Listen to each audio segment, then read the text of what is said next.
Rebel Radio Podcast. Live at Misfit Toys. Man, you live. I gotta try Q PG-13, but you messed up my dramatics, man.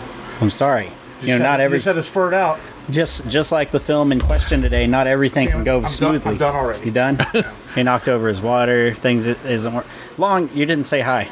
We're a mess today. No. Remember, he's not doing that anymore. We're not doing that anymore. Last week. Oh, that's right. Hello. There we go. I promised that was the last time. Okay, this now was that's the last time. This one's the last time? That just sort of started, and it became a thing. It did, but... That's how things become things. Yeah, I'll start it again if anyone writes a complaint about it. So... Now you know Francisco's going to write a complaint now. Look, you have to No, he complain. won't. Present company accepted, though. Sorry.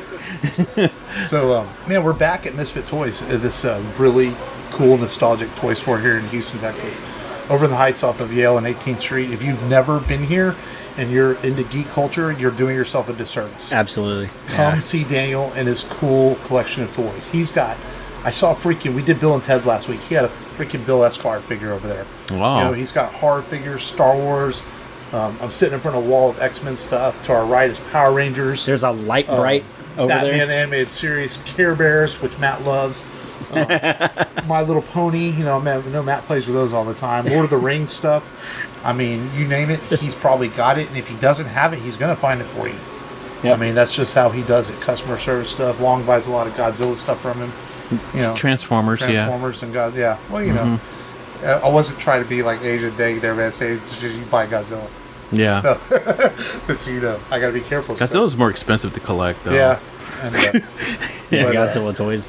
Lots of really cool stuff, and we appreciate them letting us do our show here. This is our second time here, and we can't thank him enough other than promote the hell out of him on the show. Yeah. We give him a lot of props for allowing us to sit here in this place and sweat our balls off and record a show. I should have brought my headband or something, my sweatband. Or next time we'll put a fan right here because it'll blow at least off our fucking nuts.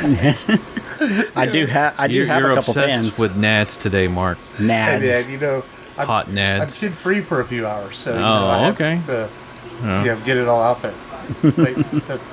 I just saw that creepy American Psycho figure over there. Yes, that's kind of scary. The one in a dress too. Did you see that one? There's that one. Second Psycho. Oh, yeah. Psycho. Yeah, where he's wearing his mother's clothing. Yeah. So, how was y'all's week spent? It was all right. Yeah. All right. Yeah. All right. Mine has been filled with. So you know, we were in the car accident, and I'm asking for injury compensation because I had a lot of sternum pain and things like that. So they send you these doctors for like therapy, and it's real like under the table like stuff. But I guess it's the way it works every day, so I feel kind of like awkward going. Wow. Good, but at the same time, it's like I have to do what they tell me to do, so I get some sort of compensation for this car accident. So I've been to the doctor almost every day this week except for Wednesday. Wow. Did you get any happy endings? No. Not that kind of doctor. Therapies. Okay.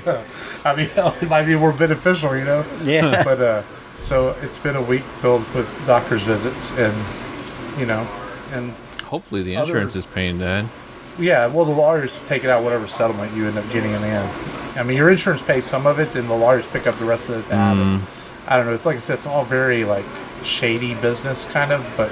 Who's it, Jim Adler? The Texas Scammer? No. But if it gets me some sort of compensation for this asshole hitting us, you know, then it's worth it in the end, I guess. In fact, you had 3 kids in the car with you. Exactly. And, you know, so hopefully something pays off for it. And that being said, it's just been I'm going to try to be nice. And, you know, when you find out that your ex-wife is suddenly dating someone and like it makes you a little mad and you want to break shit. But you know what? I'm going to be a better person. That's right. You know, if she wants to go date some chick that looks like a dude that makes sense to me, then whatever. We're going to be sure to edit that part out. Hell no, because it's not a knock on people that are. Because I don't care. You know, you can be whatever you want in life. I'm just letting out a little anger on the show. Right? That's like if he told me I look like a moose and I look like a moose. I mean, no, I'm fully supportive of people of all genders and everything else. Yeah. But I just had to. I had to vent a little bit. And podcasting is my outlet to vent. So let me vent long. I didn't say anything that mean. You know what? So she's not gonna listen to the fucking show anyway. No, It's true. Well, So, you know, but other than that, the week was okay. I had to go back to work. That sucked, and that's about it. And doctors, and no happy endings. But this is a happy ending of the week. Recording a show with my buddies. There we go. So we're the equivalent. with tacos. A really cool toy Yeah. store. Tacos afterwards. We're doing tacos. He compared us It's to up a to- happy ending. No, that's fine. It's not I set don't- in stone. That's right. We talked about tacos last week. Yeah, it's not set in stone Lots though. happened since we talked last week. Yeah. Yeah. No, whatever. That's cool. Now Hey more man, tacos, I'm like the wind. I go anywhere. Yeah. And, like the wind. Wherever the wind blows, I go. Freddie Mercury, Bohemian Rhapsody. There you go. Did he say that in that song? In the song. Anywhere I only know it when I hear the words. You know, I just.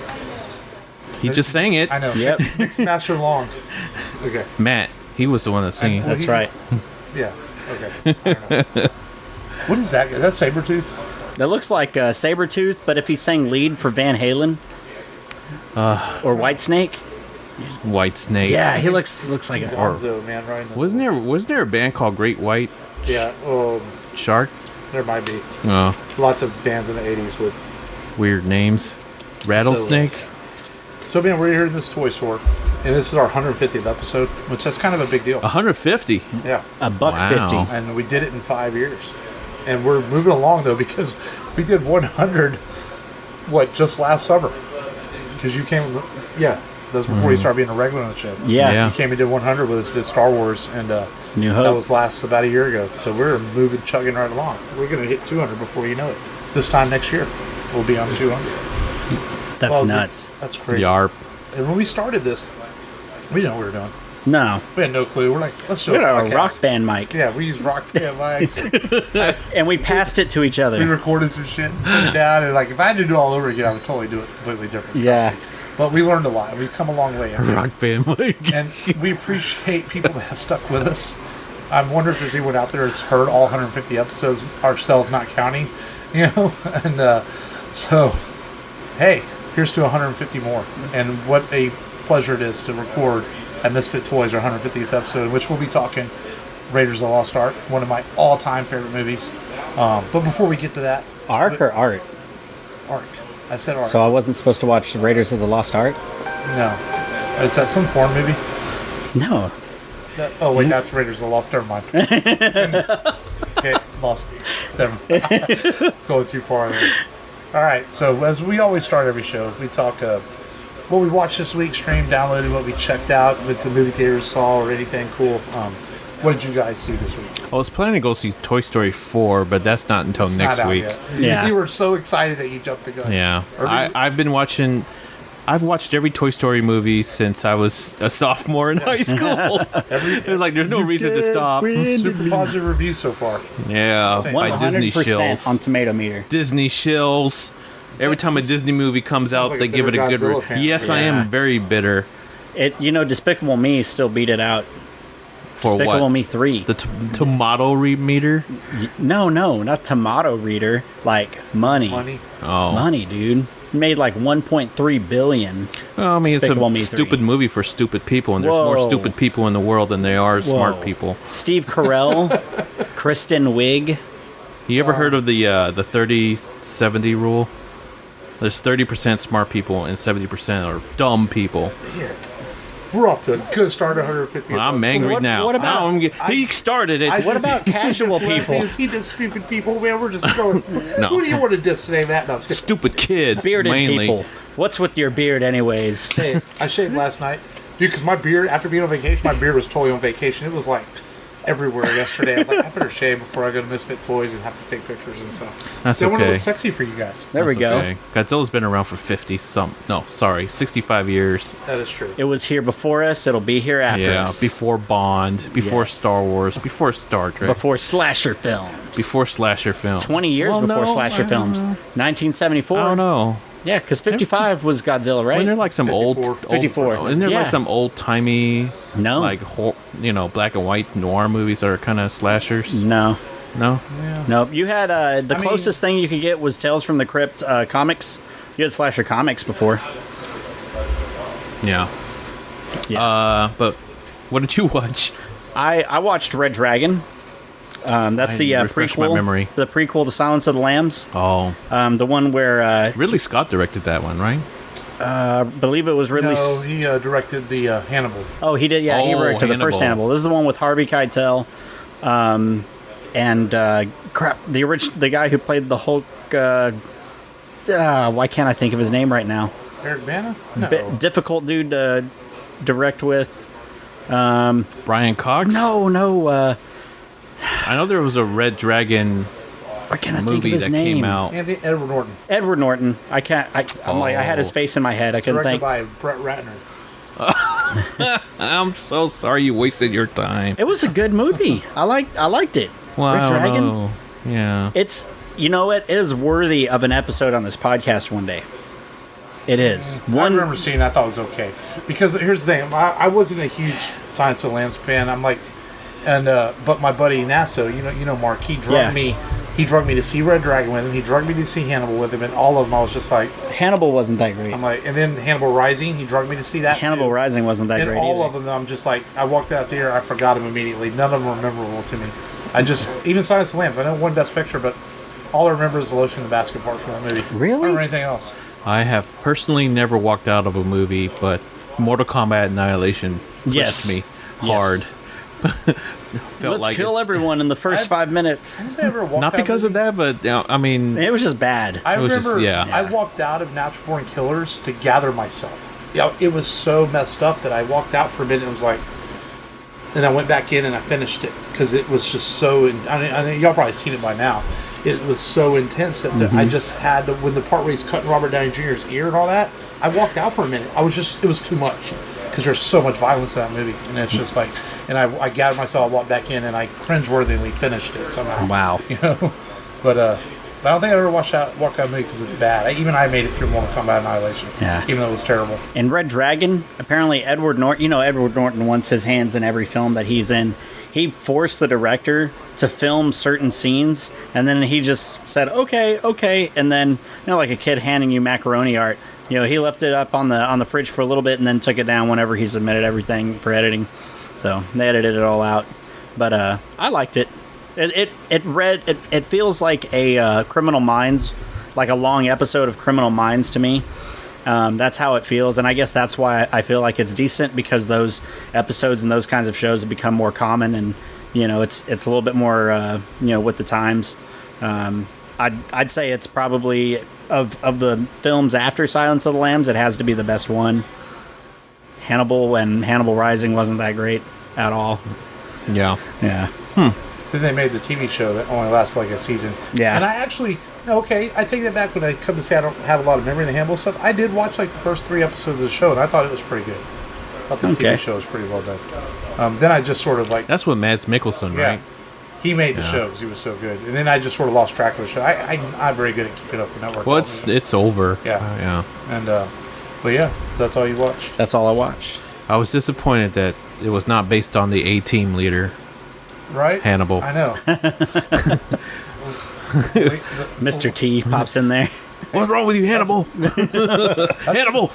That's the best part of the A-Team movie version is Liam. I like the movie version. I have it because I enjoyed it. I Yeah. thought it was a good action movie. Liam Neeson, he's got a bigger dick than everybody else, so he owns that movie. Yeah. And Bradley Cooper before he was Oscars and all that. So it's been actually pretty good. Yeah, and Charlton Copley was Yeah. pretty good, too. Yeah. It's a good little flick. I think I picked it up on clearance, like a half price books for a couple bucks on Blu-ray. Not bad. Well, you know what? For a couple dollars, I'll own this movie. That's right, Hannibal. I What I paid the did fool. today, I haven't watched it yet. I was in half price books earlier today, and I picked up Ghost in the Shell, the one with Scarlett Johansson. Nice. It was like $3 in clearance, so it's like... Not bad. I've been playing that movie in the background whenever I'm just like... I shipped a ton of stuff from eBay. It's got ScarJo in a skin-tight outfit for most of the movie. It's worth watching. Yeah. It's not bad, Yeah. but not as skin tight as Under the Skin. Yeah, but that's not really her. That's not her, though. It's Don't all lie. stand-in. Don't lie to me. Yeah. No, I'm serious. No. I know. I was It's okay. disappointed too. You can find her the clips that her boyfriend leaked that one time on the internet, That's and right. You that'll mean get her you by. boyfriend who was, who was it? Was it Bradley Cooper at that time? Or was it Ryan Reynolds? Oh, yeah. Ryan's known to leak things out. Yeah. Yeah. Ryan would do that. Oops. So I What a watched, douche. I watched the first 3 or 4 episodes of Dragon Ball Z, which is a subculture of things we watched. That the original? That I've never really known much about. Like, I've seen parts of the Battle of the Gods movie and things I know through Matt, and I know who the characters are, and the Dragon Ball Fighter game, but I was like, you know what? I'd ask Matt to borrow season 1 so I can kind of get a little more culturally know this stuff, especially my son's into it, and it's pretty good so far. It's very patchily animated. You can tell that the animation's going to get better as the show goes once they make more money off of it. Yeah. But it's, it's actually really well story-wise told very well for 20-minute episodes. And I think that's what I can see already after 4 episodes, that what appealed to people. That is a solid story. And it doesn't take itself too serious, but serious enough that you know that it is serious, but it's goofy, which is what good anime does, I think, in a lot of ways. So I watched that, and then I rewatched Aquaman, and it actually held up pretty well. I saw that. My wife was disappointed because she's like, "Hey, can we watch your Amazon Prime? We watch a movie every night for the most part, as long as we get the kids in bed in time and we fill up to it." Dude, if it's still $10, we're having a copy of it. She's like, "Hey, can we watch Aquaman since apparently you bought it?" And I was like, "Oh, that went to Mark's house." She's like, "No." And that's why I grabbed it. I was like, because they had it in Target for $10. But man, if you go in Target or Walmart with kids, they want to look at everything. Like, I could just have it sent to the house for $10. Because Amazon. Had it for the same price. So. And they've been doing a whole lot of like next day free shipping, and you don't even have to order over $25 or $35. Yeah. So they've really stepped it up. I'll buy Aquaman Blue for $10. The digital copy for $10, right? It was it came with Blu-ray, DVD, and digital. Yeah. Oh, really? That was a really good deal. Holy shnikes! It was a good deal for $10. I'm a lot more patient with buying movies than I used to be. I used to always get them when they first came out. Like Spider-Verse, I waited 2 or 3 weeks, got it for like 16. Aquaman, I waited, got it for 10. I don't have to have it. Star Wars is probably the only thing I'll go buy right when it comes out now. Yeah. Most movies I can be pretty patient on. I'm buying it just because it had kaiju action at the end. In game, I might go buy the day it comes out. Heck yeah. I think that would be worth it. But yeah, that's really all I watched this week, honestly. With work in the doctor's appointments, didn't have a lot of time, so watched a little bit of Dragon Ball Z and Aquaman the other night. But yeah. So we all kind of slacked. Did you watch anything? Did you even say? Or you sort of passed it to Matt? I kind of passed it to Matt, yeah. Slack would download this, man. No, I'm not Slack. Well, maybe I am. But no, actually, I have been watching a lot of special preview videos of E3 of some of the upcoming games. Oh my god! And some of them Dragon are like Ball Z Kakarot. Yeah, and a lot of them, I'm interested in a lot of Nintendo games that are coming out. Even though I haven't played on my Nintendo that much, my Switch, but these are like half-hour presentations, right. And so these should count as download this, considering. Man, it's just. No, that's good. We can talk some E3 because I didn't really write down the news. Yeah. So we can talk a little bit of it now. Man, I have to say that that Keanu Reeves game looks pretty damn cool. Cyberpunk? Cyberpunk. That's my number one anticipated game. If it's even on PS4 and 360. It is. It is. But the system they were showing it on had to be like it almost had to be run off a high-end PC. That's the Xbox. Never underestimate the Polish software development. That looked incredible. That trailer looks so good. Bungie and Destiny immediately went to Keanu Reeves and started pitching ideas for him to come on. So they're trying to get Keanu on for Destiny 3. This is when Keanu kind of became like this internet sensation overnight in the last few weeks. Y'all notice that? Yeah. Like memes and Keanu, his last name changed to different things. Yes. Like all of a sudden, but Keanu gets hurt. Keanu bleeds. Yeah. Keanu that reads one looked to really kids. good. I did have the Avengers game in the news. I actually think I'm one of the few people that aren't complaining about the way it looked. I thought it looked really good. I'm a little disappointed by it, personally. I like the memes around it. You're like, hey, can we use you guys' images for this game? Yeah, we just want like 1 million, 1 billion story-wise. How come no one complained about Spider-Man looking like James Franco last year, but they're going to complain these characters don't look like Robert Downey Jr. and Chris Evans? Well, I can't speak about other people, but what I can say about my personal disappointment with the Avengers game is that it's kind of rehashing familiar stories. Right. And the basic premise is the Avengers thwarted some terrorist act or whatever, and then so now they're kind of on the blacklist they're being hunted down by the government. Right. It's like we've already gone through that with Civil War. Yeah. Well, it's like, why not just do Kang the Conqueror or something like that, you know? Or Annihilus or something, or... Yeah, that's something that we haven't seen in the movies. Yeah, that makes sense. I don't want to... And and it's a little off-kilter seeing, a different voice, that doesn't sound anything like, Robert Downey Jr. Right. It's a little weird, but... Other than that, I mean, I'll give it a benefit of a doubt. It's made by the same folks who did the Tomb Raider reboot, which is a really good game. Yeah. Yeah. And the Final Fantasy VII remake. Oh yeah, it's going to be an MMORPG. Yeah. That looks.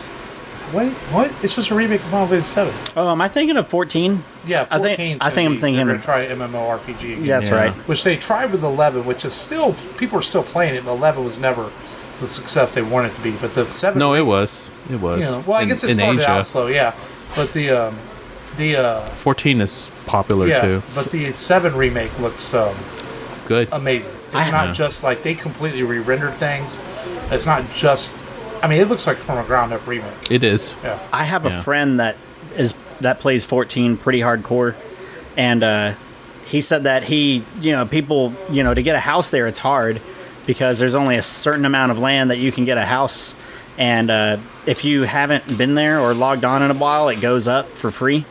And he said people will just stand around, and you have to hit a sequence of buttons on your PC if you play it on PC. And we're to talking get about 7. We don't care about 14. I know, but he wrote a script to where he just hits one button and all the others follow really quick. Macro. Yeah. And he got it, and he said people wait for 12 hours, 13 hours, 14 hours. Macros on Star Wars Galaxies. Yeah. Remember those days? Oh yeah, Star Wars Galaxies. Oh, that is, speaking of downloads, I've recently restarted playing DC Universe, actually. Mm-hmm. I downloaded it on my PS4, and my character's still there. It's actually still very active. There's still a lot of people playing that game. Okay. It's fun. I've been enjoying playing it again. So, yeah. I used to play City of Heroes back in the day. If you play City of Heroes, you'll like DC Universe. Yeah? Yeah, but it's only on PS4. I don't think it's on 360. Oh, okay. Yeah, it's a PS4 exclusive. And 360. It should be on Xbox. Yeah. Is it? Did they ever open up the Xbox One? Xbox One. They should. But it's, man, I've been playing. They want to make money. So what else at E3? Final Fantasy VII Remake? Yeah. Cyberpunk. Avengers? Dragon Ball Z Kakarot. Or Dragon Ball Kakarot. I saw that one. Yeah. It's the one where you go through the RPG style game. Right? Yeah. And you go through the storyline that you're watching, Mark. So it starts whenever they're trying to prepare for the Saiyans that are coming to Earth, and goes through all whenever Goku goes into turns Super Saiyan for the first time. And it looks really good. The graphics are really good. Better than Dragon Ball Fighter Z. But I know Dragon Ball Fighter Z is a different, that's Marvel versus Capcom style fighting game. But it looks really good. Graphics are great. I don't know what they were showing it on. The quality of all those games look really good. It's kind of disappointing that PlayStation didn't show up, because I know they're doing their own thing, because I was really looking for more Last of Us 2 information. Yeah. Maybe they just didn't have anything to show. They did show Gears of War 5 for Xbox fans. Yeah. I've only played the first one of that game series. I know friend of the show, ex-host Frank, is a big Gears of War guy. He always was into that stuff. Yep. Yeah, there's Big also... Daddy. This Nintendo won this year's E3. The thing with the Xbox presentation, and they showed a lot of gameplay in all their previews instead of just cinematics. Yeah. So I mean, people are really excited about the new Animal Crossing and the new Pokemon and the new Luigi's Mansion coming out. And, I like Animal Crossing back in the day. And then Dragon Quest, which is done by the same artist who did Dragon Ball. I'm actually going to try to check it out. The thing about Final Fantasy VII Remake is that they changed up the battle system from very active, which is fine. But if they, one of the reasons why I like Final Fantasy VII is because of the epicness of casting a really powerful spell. Like you summon a dragon and the dragon comes down, blows up half the earth or something like that. Mm-hmm. If they take that out of the remake, I'm like, thanks, I hate it. If they gimped any of those epic cinematic graphics while you're casting a magic spell, not interested. I don't care how pretty it looks. I'm that old school about it. But anyways, that's my download this. Nice. That's my download this. Yeah. That's it. Then down with this. Let's E3. Let's get into one of the absolute greatest action adventure films. Yeah. Maybe the greatest action adventure film ever made, and that is Raiders of the Lost Ark. Until Mad Max. I love Mad Max Fury Road. I still think this is probably my top 2 or 3 favorite movies ever made. I love Raiders of the Lost Ark. It's something I can watch anytime it comes on, any time of the day, week. I'll never forget that it was on TV when my second son Wyatt was born. I think that's why he's so full of adventure. It's because Indiana Jones was on TV. And this all came about from a conversation that George and Steven Spielberg had on vacation while Star Wars was hitting theaters. George always has a history of going on vacation when his films come out in case they don't do well. He doesn't have to hear about it. And he was in Hawaii with Steven Spielberg, and he was asking Steven, well, what are you going to work on next? And he was like, well, I've really been thinking about taking on a Bond film. They kind of called me and wanted to direct for the next Bond, and George was like, you know what? I've got something better. And I've got a character named Indiana Jones. Well, at the time it was Indiana Smith. And he goes, it's called Raiders of the Lost Ark. And Spielberg was like, let's do it. And they got back from vacation. They worked on the script together. And as they say, the rest is history. Yep. And Indiana Jones was born. And now 4 films later, and a television show, and comics, and video games, and all sorts of stuff. Indiana Jones is part of our pop culture as much as everything is that's sitting in this room that we're at here at Misfit Toys. And this is a film that I grew up with, and I can't say enough how much it is one of my all-time favorite films. And that's enough gushing over for a minute. Y'all's thoughts on the film, and then we'll get into some behind the scenes and talk about this movie. I like how they incorporate the old 30s and 40s films, B-movies that used to show. You can tell that a lot of it is whenever they're in the temple or the I guess it's the ruins at the first scene. You can really tell that it's very very influenced by that, and just really fun right off the bat. Great score. John Williams did a really good job. London Symphony Orchestra, great soundtrack.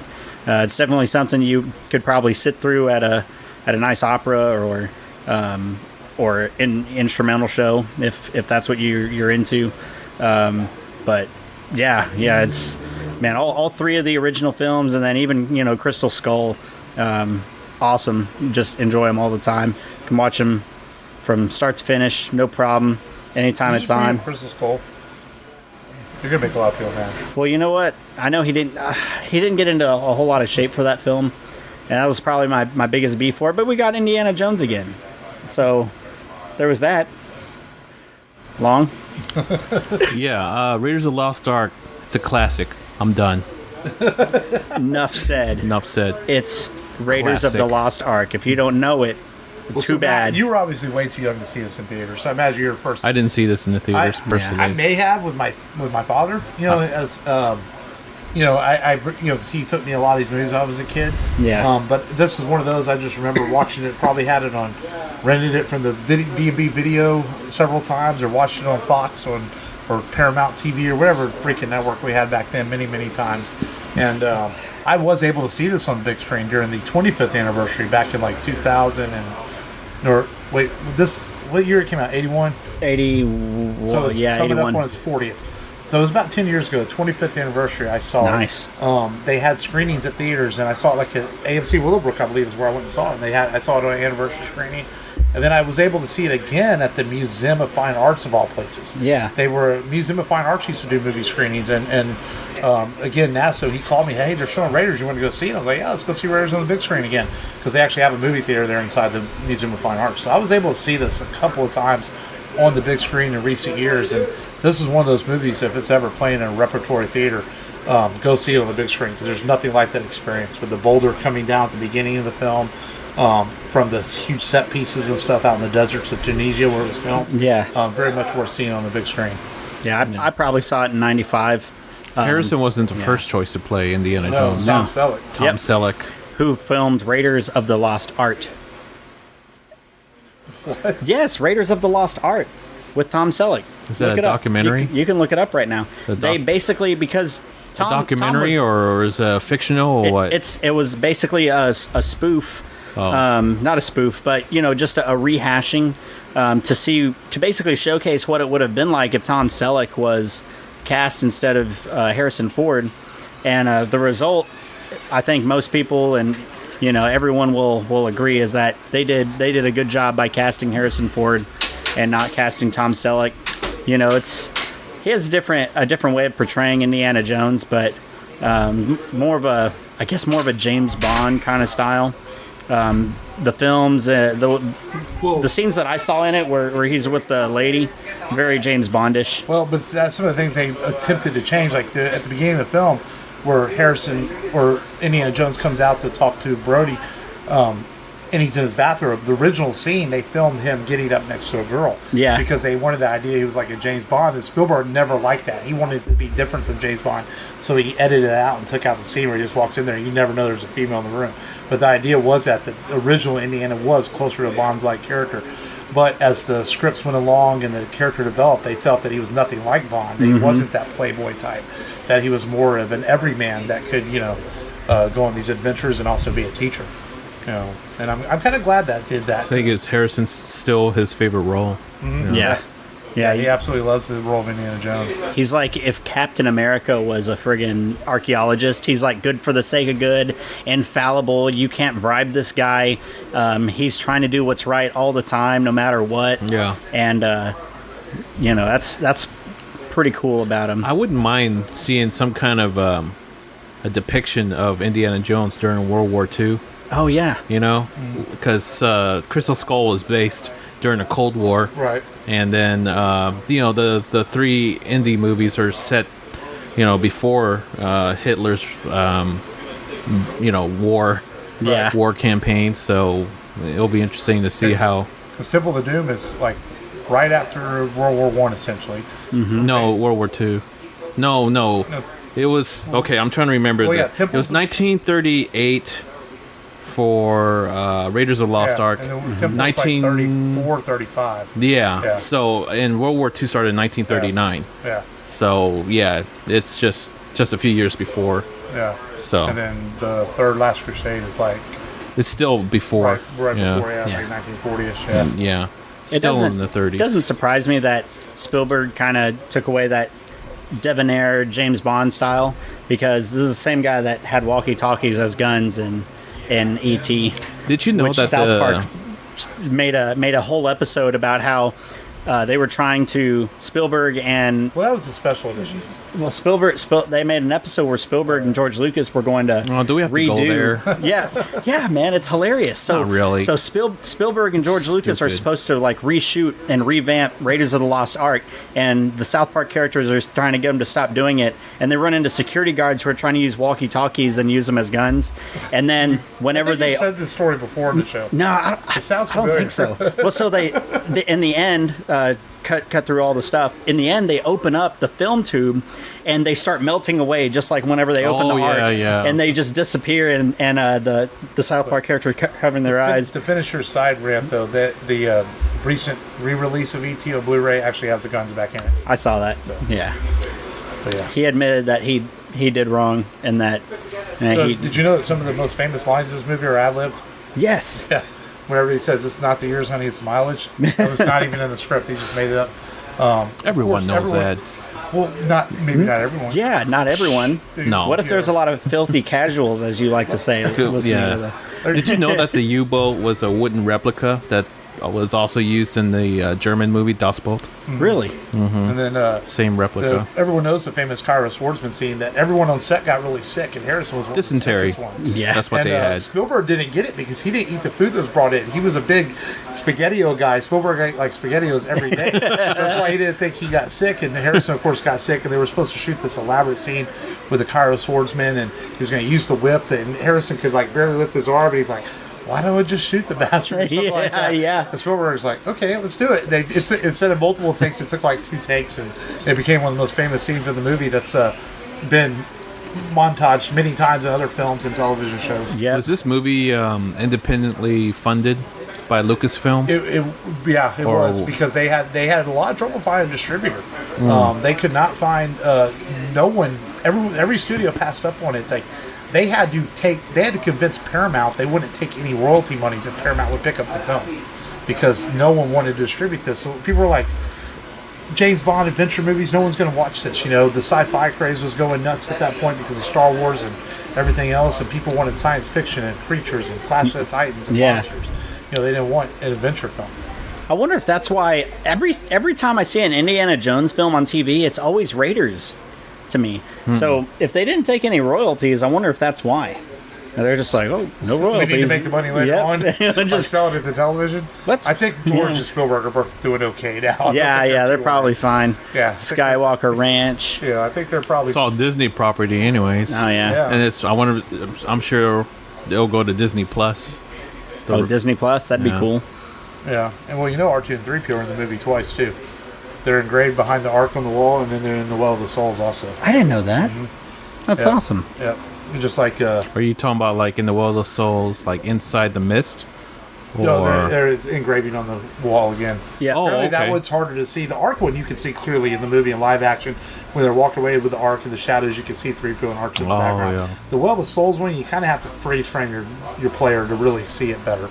But it's there. Apparently, R2 and 3PO are in all the Indiana Jones movies at some point.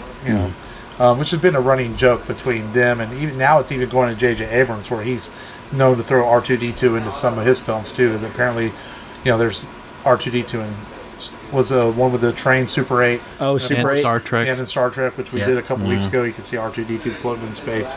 So it's kind of a joke between buddies to put these. There's also a Millennium Falcon cameo in Star Trek First Contact. Really? Yeah. That's awesome. Yeah.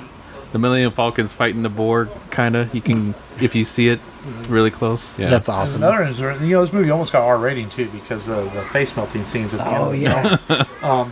That's why it looks misty and foggy. They had to do that to make it look a little more animated, a little more less violent to get more fantastic. They didn't want R rating because you imagine Raiders of the Lost Ark. Temple of Doom is famous for creating the PG-13 rating. Yeah, and this movie would have definitely been PG-13. Kalima. And but it works. I think the animation still holds up today. For when Tot at the end is getting his face all melted off and and all the Nazis and everything. And another little note. Speaking of the Nazis, there's not one mention in the original script of the word Jew. So they had that one line added in there where the general. Says, I don't like the Jewish way or something like that, just to remind people. No, he says of this Hebrew relic or something like that. Yeah. And who else? This one thing I think the Indiana Jones films do really good too is like Belloc. They're really good bad guys. Yeah. Which is something that I think one thing that George Lucas is always good at doing is creating these characters that are larger than life, and you sometimes sympathize with them, you sometimes feel both sides of them, between whether it's Luke and Han and Darth Vader, to even in this film, between Indiana and the Nazi generals, to Belloc and to Tot. He has this way of his imagination create these characters that you might connect with in different ways, whether evil or good, and it definitely shows in the Indiana Jones films. And that's why Indiana is such a great character himself too. Because when you were a kid, didn't you want to be? You could imagine being Indiana Jones.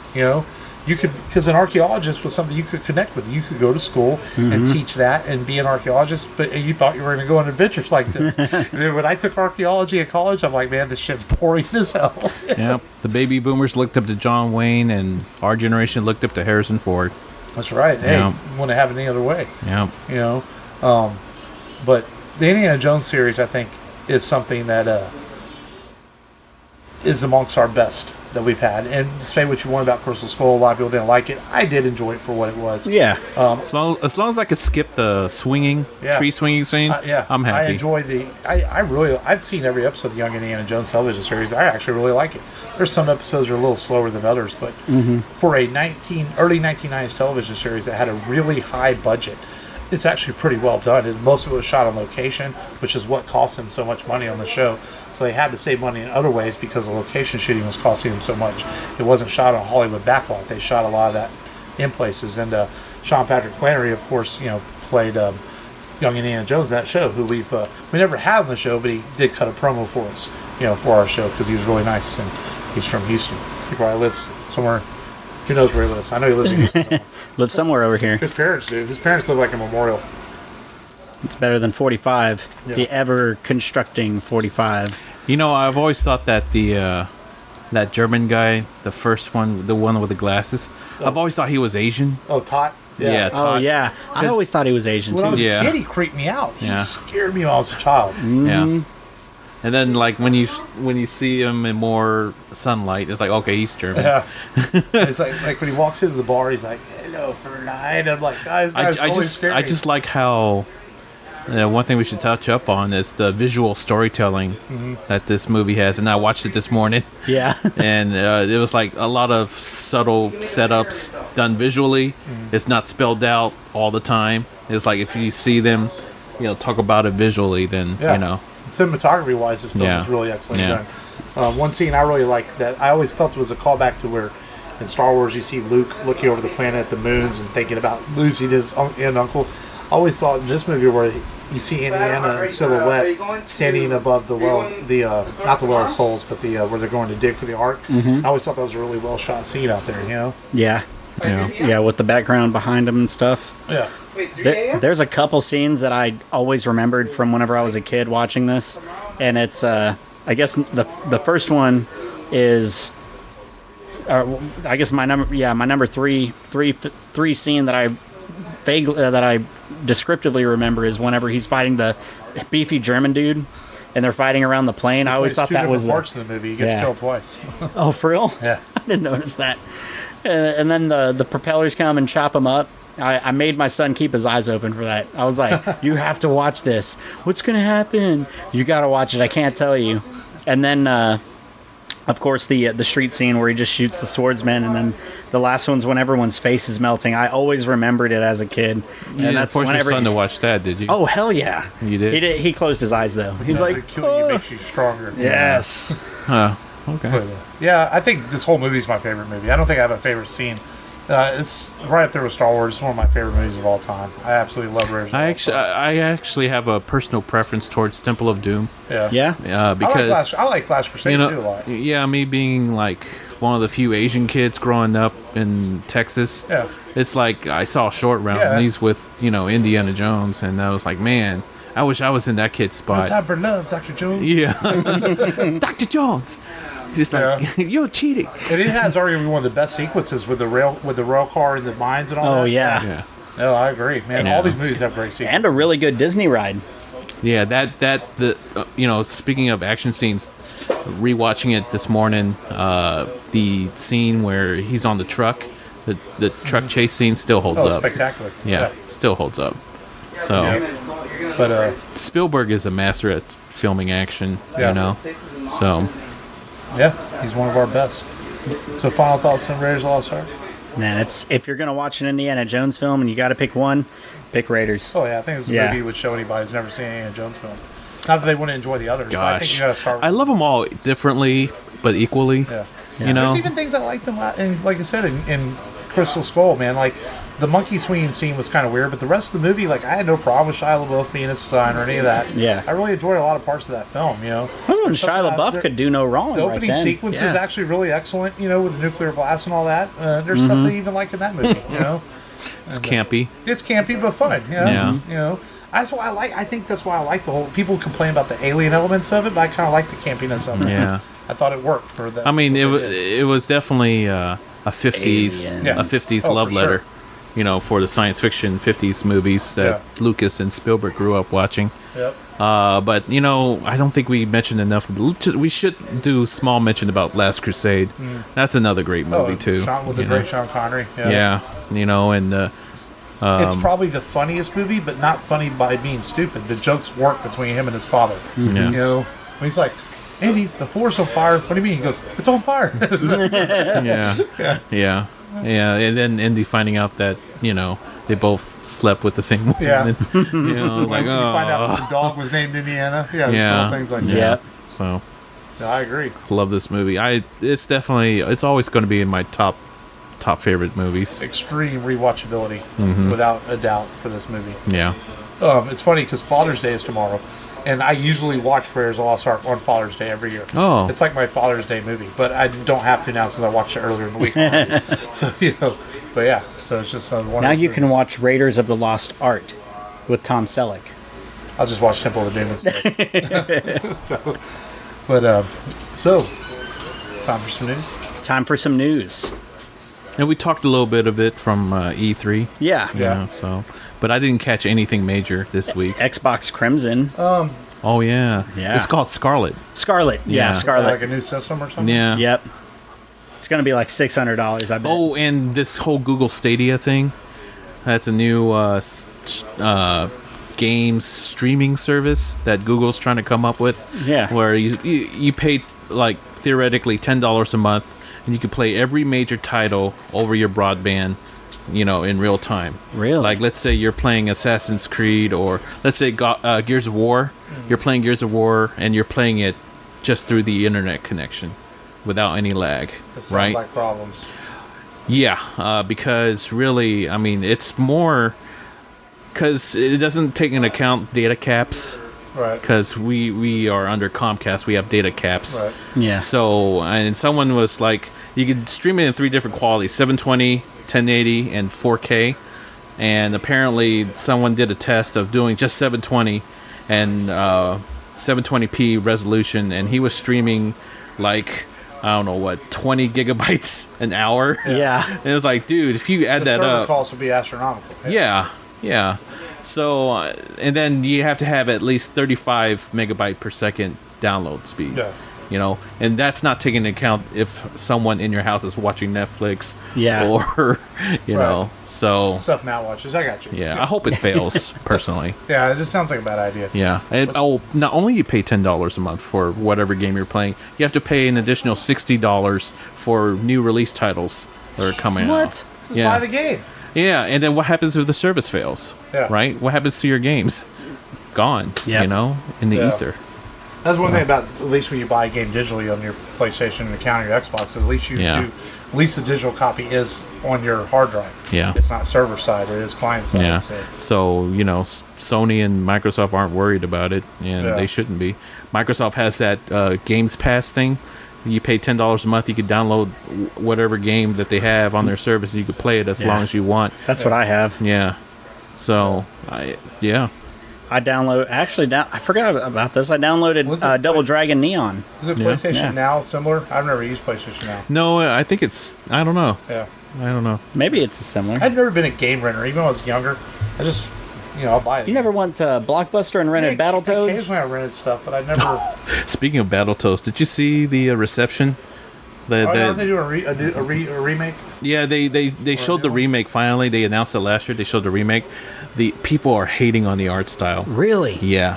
If you catch a clip of it, you'll see why. Something, but yeah. Yeah. So. Just do a search on it whenever you get a chance. Okay. Yeah. But anyways. Yeah. That's all Miscellaneous E3. Yeah.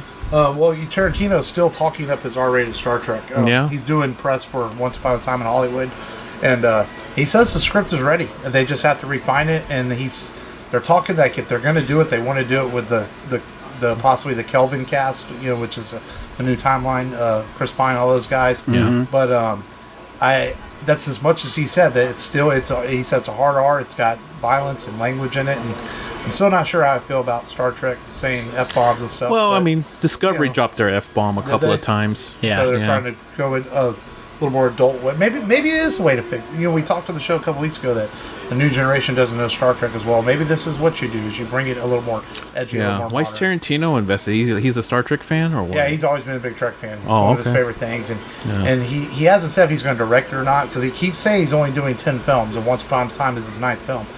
But he's also said he might do 11 films if he had the opportunity to direct a Star Trek film. So he wouldn't count as one of his 10 films. Oh, okay. So we could see. It happens.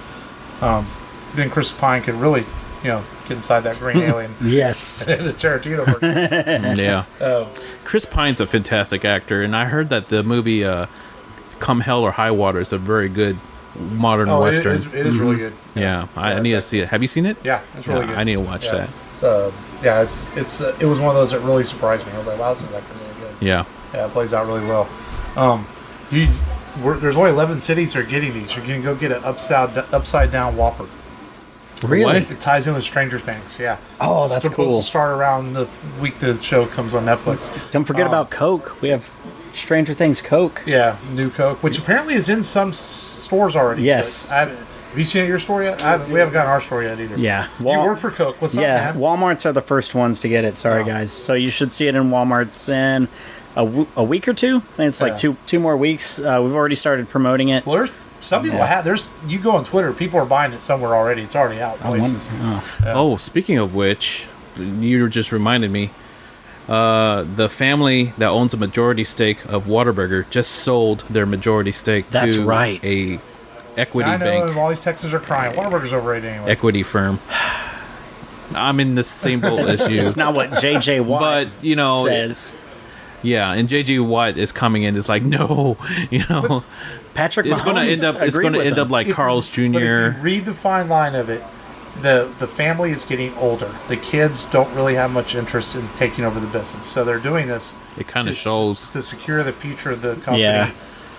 Because the other option is Whataburger goes away, so they had to sell. And the family still owns majority interest.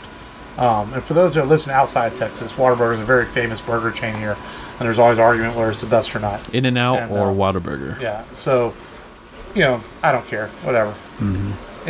McDonald's here. McDonald's. It just means if I'm ever in New York City for some reason, I can get a Whataburger. I actually like Wendy's more. Wendy's makes me go to the bathroom. Yeah? And not in good ways. I don't know what. Oh, okay. You're eating at the wrong Wendy's then. So you get an upside down Whopper based on Stranger Things. So what's that supposed to be? Basically, it's all turned upside down. I don't know. Just a marketing gimmick. Like 2 beef patties and a bun in the middle? Or yeah. And it's not just 11 cities. It's 11 locations. So there's one in Houston. They didn't know what location was going to be in Houston. I'm sure it's going to be downtown. Great job marketing. Somewhere. Mm-hmm. But yeah. So, I don't know. I don't get it. Moving on. We did, at Christmas time, right before you started the show with us long, we did Batman Mask of the Phantasm on an episode. Oh, yeah. And they're going to introduce the Phantasm into DC's continuity officially in January. Nice. Being in a Batman Catwoman. You've seen that movie yet? Yep. Yeah.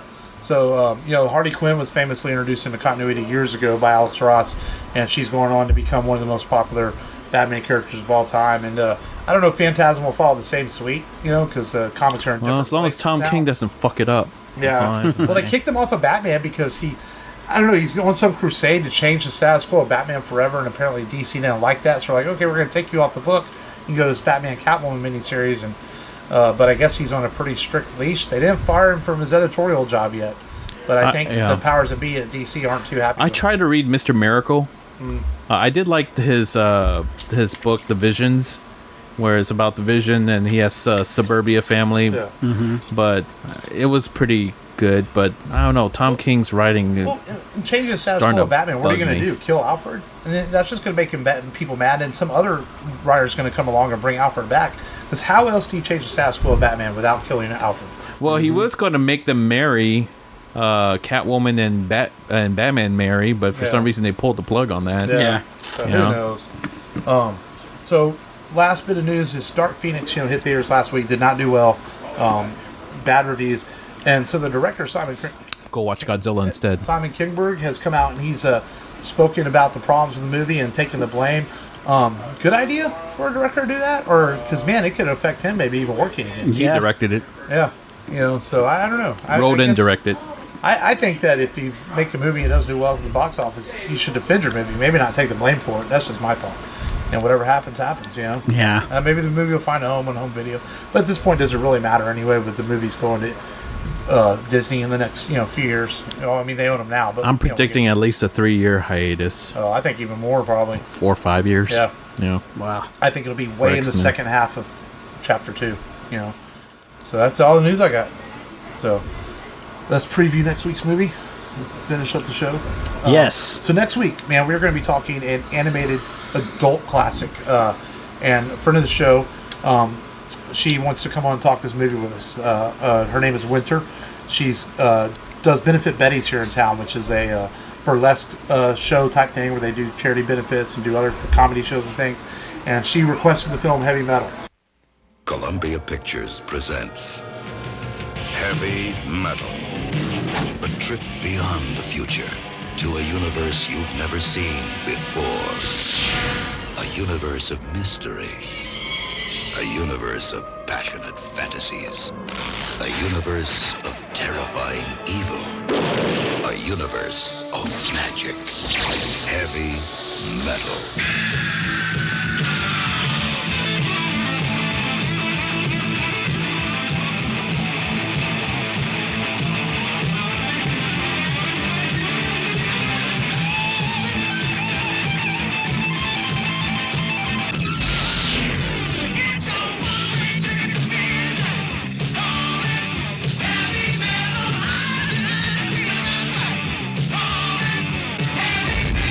Heavy metal, a step beyond science fiction. So that's what we're going to talk next week. I know you've seen this, Matt. It's probably Yes. one of your boyhood, childhood fantasy movies. You know, probably sitting in the dark and your parents asleep, like, oh, look at that naked titties. Cartoon boobs and John Candy. Yes. So, long have you seen? You've seen heavy metal, right? I haven't. You've never seen Bits heavy and metal? pieces, I think. Wow, man. Just the good bits. It's not, Yeah. I'm gonna, God is there. I'm very aroused. And it's a fun little flick. I mean, you know, it's a little different to watch when you're 40 something than it is when you were 16. But you know, it'll be fun to talk about. You have to keep your tongue in your mouth talking about it. Yarp. When Gunner's doing the show with us, so that'll be next week. But yeah, man, Misfit Toys. Misfit Man, Toys. This is awesome. Doing another live show here. Come here, buy some stuff. Yeah. I donated some hook. Thanks, Daniel. Buying some shit. Yeah. Sweating your balls off, but it's all good. You know. Yeah. But I wouldn't have it any other way because it's a lot of fun. And but yeah, thank you to Dale and who owns the shop out here at Yale Street and at Yale and 18th Street in the Heights of Houston, Texas. Come check out his toy store. Buy some cool shit from him because it's a neat store. Yes. And for us, go to rebelradiopodcast.com. Thank you, Francisco, man, for coming over and checking out and listening, watching us again. And man, we always talk about doing like a Q&A, but like we need to get like 20 people in here. No, I don't know. I'd probably be like nervous to be sweating even more. But go to rebelradiopodcast.com for all your podcast needs. Like, I don't know what you would need. Just to find where you can listen to the show. Yes. We're on all apps and on Twitter at Rebel Radio Pod. We're almost to 1,000 Twitter followers. There might be like 800 of those are bots, but hey, at least we're almost to 1,000. Yeah. No, there's not. There's actually it's a lot of fellow other podcasts and stuff. So, anything else? That's it? That's it. That's it. That's it. This has been Mark. This has been Matt. This is long. As always, remember, just Go there and do it. Please listen. Hey, you're listening to the Rebel Radio Podcast. My name is Sean Patrick Flannery, and I hope you dig the podcast. Hey, this is Marky Ramone, and you're listening to the Rebel Radio Podcast.